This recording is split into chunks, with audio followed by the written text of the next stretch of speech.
loves, welcome back to my channel. For today's bleaching tutorial, you are going to need some developer. I get the big one because I do it a lot. I get the Quick Blue L'Oreal bleach. I use the shimmer lights to wash out the shampoo, and I also use this silicone mix, and that's just mainly to, like, I guess clean the hair because I co-wash it. You need this little mixing container. I like using a butter knife. Or you can use this if you're not comfortable with the butter knife. And then lastly, you will need this Got2b hairspray. Okay, so when it comes to me actually measuring, I do not measure portions. I know some people do and that works for them, but me, I personally don't really measure. Since I am going to be doing a frontal and a closure, I am going to go ahead and do about, not too much because I like to eyeball, so it's really hard for me to tell you an exact measurement. But in total, I probably did like 3 or 4 of half. As you guys can see, this is how much I do. It's not that much because it's better for you to add more than you trying to take it away and actually wasting the bleach. So me, I just kind of eyeball it, which you can as well. If you guys want more specifics, I can't help you with specifics. So this is just how I do it. As you guys can see, I did not add that much developer in the mix. I only added a little bit. And then I'm going to go in and I'm going to actually, mix it in. One thing about me, I like to do this in sections because it's so easy for you to make the mixture very, watery. So it's better that I go in portions, especially since I don't, actually sit there and measure it. So I just go ahead, if I see that I need some more, I go ahead and I just tap a little bit more in there, more developer. I never just put too much and just hope that it works. And what you're looking for is, you see, as you guys can see, this is way too thick. So I'm going to go in and I'm going to do it again. And the reason why you don't want it too thick is because if it's too thick, it's not going to be able to saturate through the lace to actually bleach the knot. So it's very important that you get a good consistency. As you guys can see, this consistency is a little bit better. And of course, you got to do the upside down test because if it leaks through, that means that it is too watery. So doing the mixture is a little bit, eyeballish. And right now what I'm doing is I'm gonna go ahead with the free spray. You guys, this is very self-explanatory, but a lot of you guys were asking for me to do this. But I go ahead and I use this free spray mainly because it's good to take care of the flyaways. And I realize when I don't do this step, it definitely does make it a little bit more, not make it harder, but when it comes to the flyaways in the front, it do get caught up in the bleach, and the whole front of those baby hairs do end up getting bleach as well. And that's something that you don't want because you don't want your baby hairs looking very light and everything. So this step is very essential. I do this all the time, so make sure you guys don't skip this step.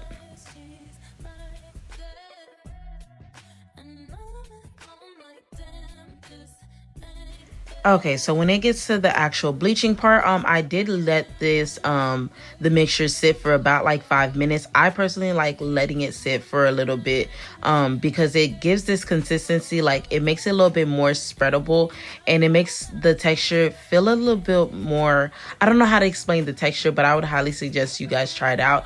Try leaving it for a good 3 to 5 minutes, and you guys will see the difference in the texture, and it does makes it a little bit more easier for it to glide through the lace. But as you guys can see, I'm using a very light hand, and I do stop and I make sure I check to make sure that if I am going a little bit too hard, because if I am going a little bit too hard, you guys will see the bleach mixture seeping through, so I can know to stop being so rough. But I do use a light hand, and I do use this little butter knife, the plastic butter knife.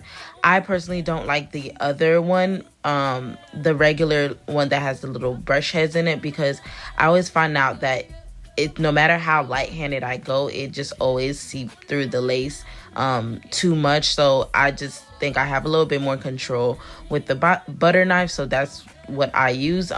You can use whatever you're comfortable with. There's really no right or wrong way. Just make sure you just have a very light hand when it comes to you actually applying the bleach mixture.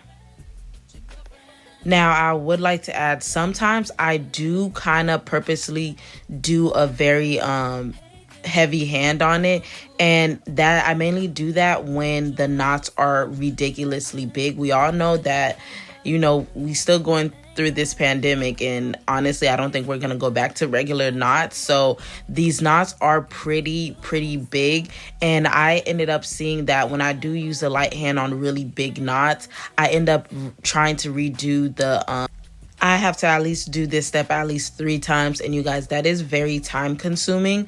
So especially when you have a lot of wigs to do at once and you redoing it 3 times, it's just ridiculous. So I purposely go in very heavy handed, just so it can seep through the knots and get them. Now if it does get the hair, honestly I don't mind, because I would prefer it to be a little bit over bleach, because I can kind of fix the over bleach very quickly, rather than me having to go back, like, you know, three times to redo the knots. Now this is preference. I personally don't mind, because I don't mind, you know, fixing the over bleachings, because it's pretty easy to do that. If you guys want me to do a video on that, let me know in the comments down below. But especially for this one, this is a HD frontal closure, and the knots were a little bit more bigger, so I was a little bit more heavy-handed on it. And this is a HD lace, so it's very thin, so I should have been a little bit more careful with this one, but you guys, it's okay.